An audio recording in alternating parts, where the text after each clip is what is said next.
Donc bienvenue sur cette vidéo. Bon alors là vous n'allez pas en voir tous les jours de voitures de rallye comme ça, on va pas se mentir. Donc comme d'habitude ça s'abonne, ça commente, ça like absolument. Et donc aujourd'hui on est avec Julien, donc le pilote. Oui. Hein, le pilote de cette magnifique 106. Donc on t'écoutons. Il y a beaucoup et rien à dire dessus. Il y a beaucoup à dire, il y a trop à dire. C'est une 106 que j'ai récupérée, c'était la grand-mère d'une de mes anciennes relations. D'accord. Et donc j'ai récupéré, c'était une 106 phase 1, la 106 normale Kid verte, la 106 de la grand-mère. La bonne vieille petite 106 qui reste dans la grange quoi. Exactement. Et que j'ai démontée complète et tout repréparé, la caisse soudée, soudé l'arceau, repeinte et puis voilà. Pour les grandes lignes.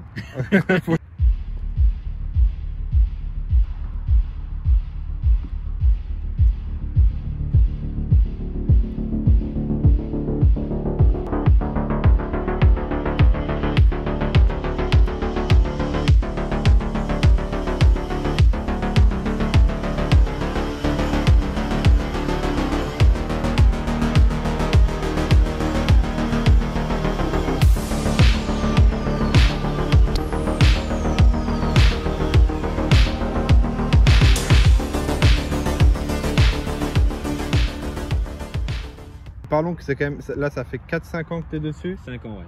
5 ans, ok.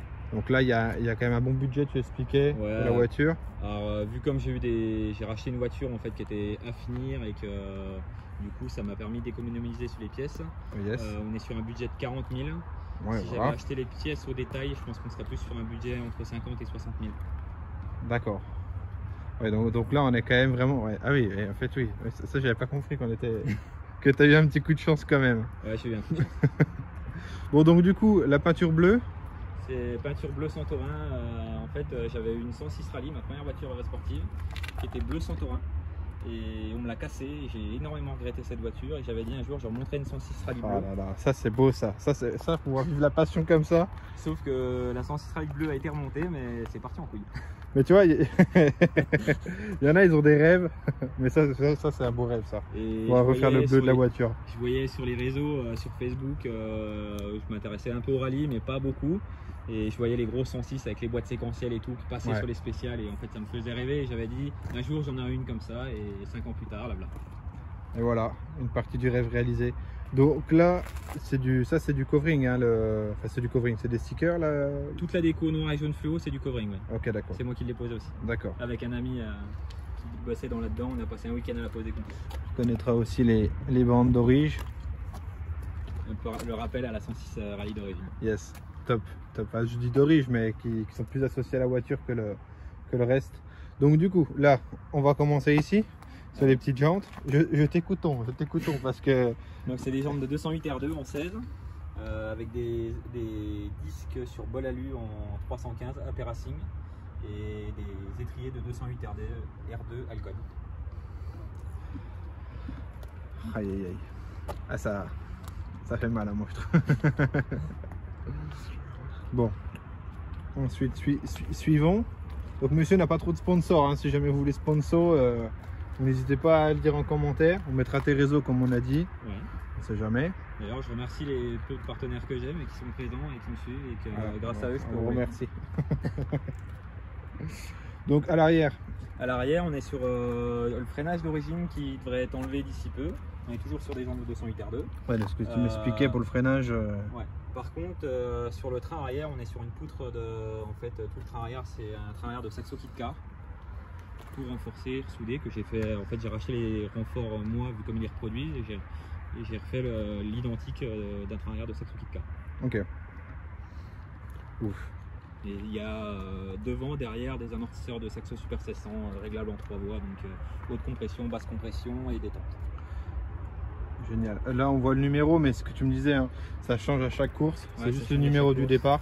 C'est ça. Et puis vu comme elle a fait un rallye hier. J'ai pas vu les stickers. Alors ça c'est le copain qui est monté à ma droite ce week-end. Je mettais toujours des conneries sur mes voitures et celle-là on n'avait pas et finalement j'en ai trouvé une de conneries à mettre. C'est ouf. Bah, ce qu'il y a aussi sous le Tout au câble. D'ailleurs, ils ont une chaîne Facebook Tout au câble. D'accord. Ils distribuent des autocollants et bon, c'est des autocollants pas simples, on va dire, mais ils ont leur typographie eux. Ouais. Et Bon, allez moi, voir. vu que je voulais le mettre sur mon aileron de Saxo Kit Car, je voulais vraiment garder un peu l'esprit Mario Kart, la rigolade. C'est ça. Du coup, j'ai fait le câble comme Ça lui va bien, c'est discretos, mais ça lui va bien. Et je voulais pas avoir comme tout le monde, donc j'ai fait original. Ah, top. Ah oui, on voit même là aussi sur le toit Peugeot Sport avec le nouveau logo. Garage Mosson, c'est là où je travaille. D'accord, bon bah coucou. Hein. Ouais. Merci d'ailleurs à mon patron qui, grâce à lui, coucou au patron. me permet beaucoup de choses. Et vous n'aurez pas toujours les employés qui vous fait coucou. Hein. Ouais. C'est clair. Hein. Bon, ensuite, là, c'est scotché. Hein. Oui. Là, c'est. Ouais, on est sur des blessures de guerre. Ah là, c'est ouf. Donc le silencieux qui sort là. Oui, on est sur une ligne latérale. Je rêvais des Clio Groupe A qui avaient des lignes latérales et Ah oui. Ah, pas beaucoup de 106 sont des lignes latérales. T'as vraiment fait le kiff jusqu'au bout quand même. Et j'aime bien sortir du lot et pas voir comme tout le monde. Donc j'ai fait une latérale, mais à l'avenir elle va repasser derrière car je trouve ça vraiment trop bruyant. Ok. On en parle de ça? La trappe de toit, donc Ouais. c'est une trappe de toit de 208 R2 Racing Cup. Ça permet d'avoir pas mal nous ventiler. Quand on est en spécial, on est obligé de fermer les fenêtres et c'est que 2 doigts d'ouvert. D'accord. Un peu comme en circuit d'ailleurs. Mais du coup, ça ventile très peu et dans la caisse, la température monte énormément vu comme il n'y a pas d'isolant sur le moteur, il n'y a pas d'isolant sur la ligne. Et donc ça permet de nous ventiler quand même énormément. Et ça fait le taf quand même ou pas? Ouais, ça fait vraiment ça fait vraiment le taf. Ok. Bon, top. Donc après, comme on disait, là, il y a les feux qui s'enlèvent en attache plus ou moins rapide. Oui. Pour Et les rallyes de nuit. j'ai Là, les feux aussi ici. J'ai gardé l'esprit 106 rallye, les 106 S16 ont normalement des anti-brouillards. Les 106 rallye ont cette canule là. Et sauf qu'aujourd'hui on en trouve très peu de ces canules là. D'accord. Ouais, enjoliveur là, on peut appeler ça comme ça. Et du coup j'ai fait faire des enjoliveurs en carbone. Et j'ai gardé ceux d'origine pour ma 106 rallye d'origine que j'ai en cours de resto. Ok, carrément. Bah, d'accord, ça c'est super bon à savoir. Pour les passionnés, les petits rétros carbone. Qui dépasse de trop, j'ai cassé l'autre à l'avant-dernier rallye, une botte de paille qui est passée un peu trop près. Donc là il dépasse de trop là. Ouais. Ah ouais, parce que si on regarde, non mais... Le passager, j'ai recollé au dernier rallye, j'ai tapé une botte de paille sur une chicane et ouais, je l'ai enlevé. Mince. Bon, on se fait l'intérieur gentiment. Allez. Bon, c'est bidon. Hein. Il n'y a pas grand chose. Hein. Avec les petits coupes ceinture. Ah bah non, mais là c'est pire que le strict minimum là. JR Sport, c'est mon association d'ailleurs. D'accord. Tu veux nous en parler rapidement? C'est une association qu'on est un peu obligé d'avoir si on veut avoir des sponsors pour pouvoir que les sponsors puissent nous faire des dons. Et les dons d'ailleurs sont déductibles des impôts. On connaît ça, le bon filon de donner aux assos, mais bon, après on laissera l'intérieur, il n'y a que le nécessaire. Donc un dashboard pour avoir toutes les données infos en roulant. On a rapport engagé. Le levier orange et le levier de vitesse, donc on tire, on pousse, donc comme c'est une boîte 6 séquentielle. Ouais, ça c'est ouf aussi. Hein. Le levier noir et jaune, c'est vraiment bien. On avait compris. Ça, puis, avec le truc de contrôle au milieu. Powerboard, ouais, c'est ce qui contrôle toute la voiture. Du coup, j'ai plus de commodo, j'ai plus d'interrupteur, tout est géré là-dessus, plus de relais, plus de fusible. C'est vraiment elle qui gère toute la partie de la voiture. Le bon vieux petit, enfin gros extincteur, énorme extincteur derrière. Du coup, on a mis l'extincteur à droite et la batterie qui est un peu plus légère à gauche, comme logiquement mon copilote est plus léger que moi de base. Oui, de base. Ah, c'est ouf. Le plus beau. Ah, il est vraiment beau, très propre. On est sur un capot fibre pour le poids.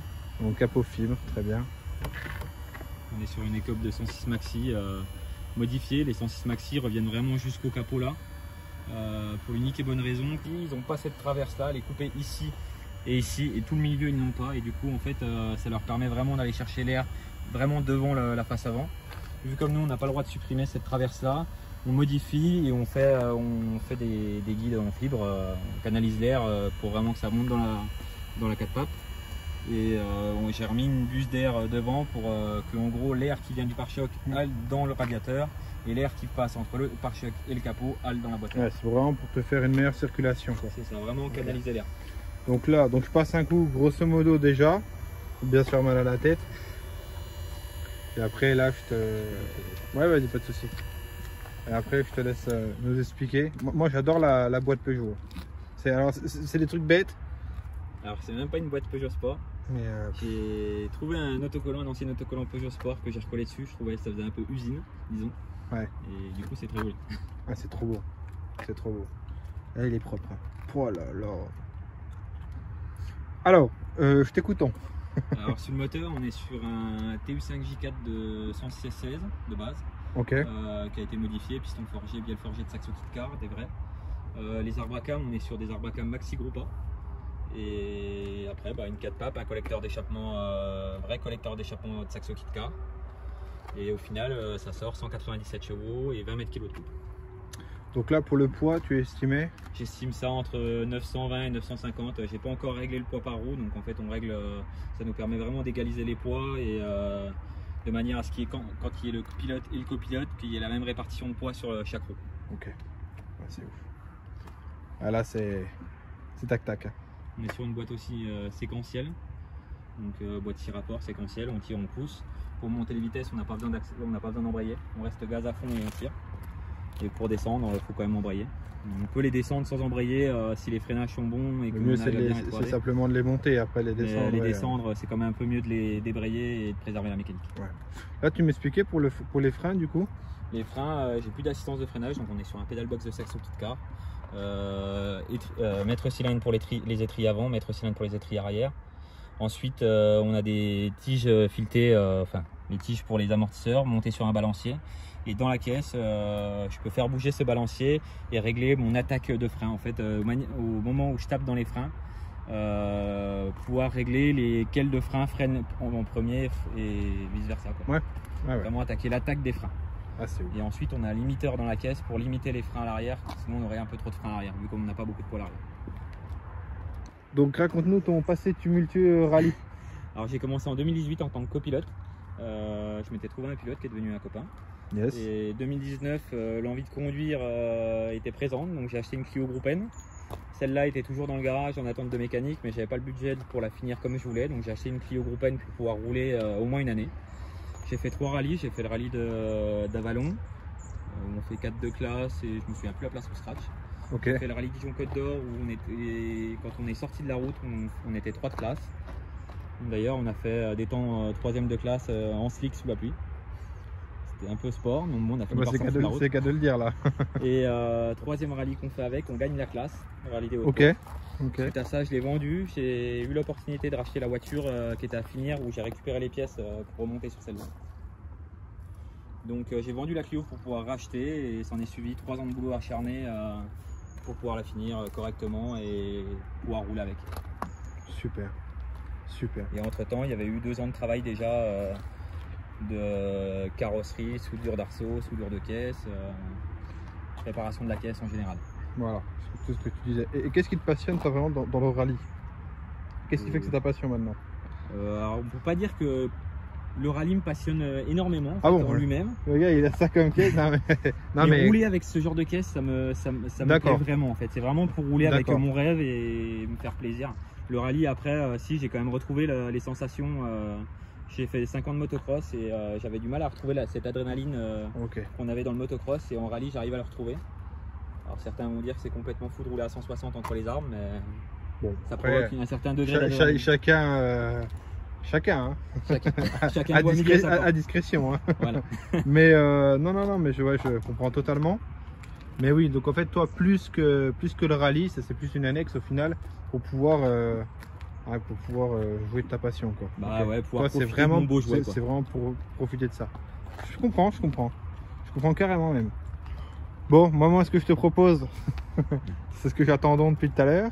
On la démarre un coup. Ah bah là, on va se faire plaisir. Allez, démarrons là. Ça prend combien tu disais? Bah ça prend 8500 tours au rupteur, donc 160 km/h en fond de 6. Bon. Donc ça tire court, ça accélère fort. Et puis c'est très bruyant. Et ça va quand tu fais des... En vrai, à la fin, t'as la tête pétée ou ça va? Bah ça va, on a un casque, je pourrais te montrer, d'ailleurs il est là le casque, et Ok. en fait dans le casque on a des mousses anti-bruit, un peu comme un Oui, casque anti-bruit. ouais. Mais par exemple là, au rallye qu'on a fait hier, on passe à côté de la roche, donc en fait la voiture est à, je dirais, 1 mètre de la roche, avec les latérales de ce côté-là. J'étais obligé de demander à mon copilote qui parle un peu plus fort, parce que du coup j'entendais le résonnement le bruit de la caisse dans les oreilles. Ah ouais, c'est ouf. Bon, allez. Allez, c'est parti.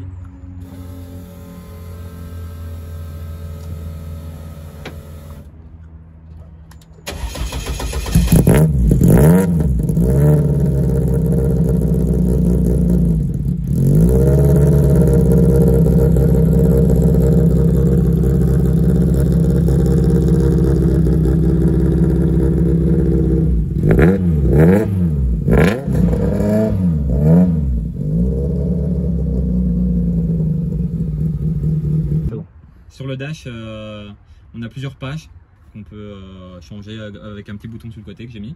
Donc on a celle-là quand on démarre, on a cette page-là. Ensuite on a une deuxième page avec d'autres infos que je ne me sers pas. Je me sers surtout de celle-là en course, on a vraiment le nécessaire, le rapport engagé. Pour les contours, on a des petites LED là qui fait Shift Light. Je me sers de ça pour passer mes vitesses. Okay. Et le reste, on a vraiment les infos nécessaires. Ouais, la vitesse, elle n'est pas trop nécessaire, je regarde jamais la vitesse. On a quand même le régime qui est là, au cas où. Température d'huile, pression d'huile, on a tout ce qu'il nous faut. Ensuite, on a notre jauge à essence. On sert juste quand on a l'assistance. Tout ce qui est kilométrage total, mais ça fonctionne pas. J'ai pas encore vraiment étudier le dash ouais, okay. dans ces petites parties pour pouvoir faire fonctionner ça. Ça reste quand même un peu compliqué. Et ensuite, on a tout ce qui est page de diagnostic. En gros, ça nous sert un peu comme un diag de voiture, sauf qu'on l'a directement sur le dash. On a 3 pages. Super. Voilà. Plan du train avant. Du coup, train avant, on est sur des triangles rotulés en mécano soudé. Sur les pivots, tout ce qui est pivot, jambes de force, c'est du sur-mesure.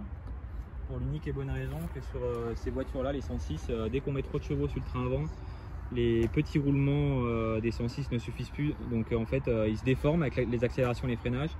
Et les disques écartent les plaquettes, on perd les freins sur les premiers coups de pédale qu'on met, donc c'est pas top. Et donc je suis passé sur des pivots de 306 HDI que j'ai refait usiner, refait souder une corne un tube pour mettre mon amortisseur dedans. J'ai remis une corne de direction plus courte pour avoir une direction plus directe. Yes. J'avais pas fait souder la corne de direction tout de suite, de pouvoir régler mes variations de parallélisme de manière à ce que quand j'accélère, que je freine, on appelle ça de l'ouverture et de la pince, que ça se modifie pas trop et que du coup j'ai une voiture saine à conduire, pas une voiture qui cherche la route, ouais. De droite à gauche. Ouais, bah qu'il soit pas inconduisible quoi, parce que c'est sûr que là... Qu'est-ce qu'on peut dire d'autre? Si, dans la boîte j'ai un autobloquant à disque, ouais, ok. de manière à jamais perdre de motricité. En fait, quand on braque, qu'on accélère, généralement les gens quand ils accélèrent fort dans un rond-point roue braquée, il y a toujours une roue qui patine. Là, ça patine pas. Là, la puissance passe au sol, roue braquée, que ce soit roue droite ou roue braquée, ça passe au sol. Ok, ah, super. Ouais, ça doit quand même faire la diff. Hein. Ça fait vraiment la diff. Ouais. Et après, cette voiture-là, dans la catégorie où je suis, il manque un peu de chevaux. Les mecs, les grosses de ma catégorie, alors moi, elle a tout une top F2000, sauf le moteur. Le moteur, il me faudrait à peu près 30, 40 chevaux, voire 50 chevaux de plus. Ah oui, quand même. Les grosses, maintenant, ils arrivent à prendre 240, 245 chevaux. Ouais, moi, avec les 197 chevaux et un peu, j'ai pas beaucoup d'expérience comparé à eux, hein, j'ai que 8 rallyes. Je pédale un peu pour essayer de suivre, mais bon, ça me permet aussi d'apprendre à piloter et pas brûler les étapes. Ouais, c'est important ça aussi. Très important. Bon bah top. Merci de m'avoir présenté ton bijou, on peut dire ça comme ça. Bah de rien.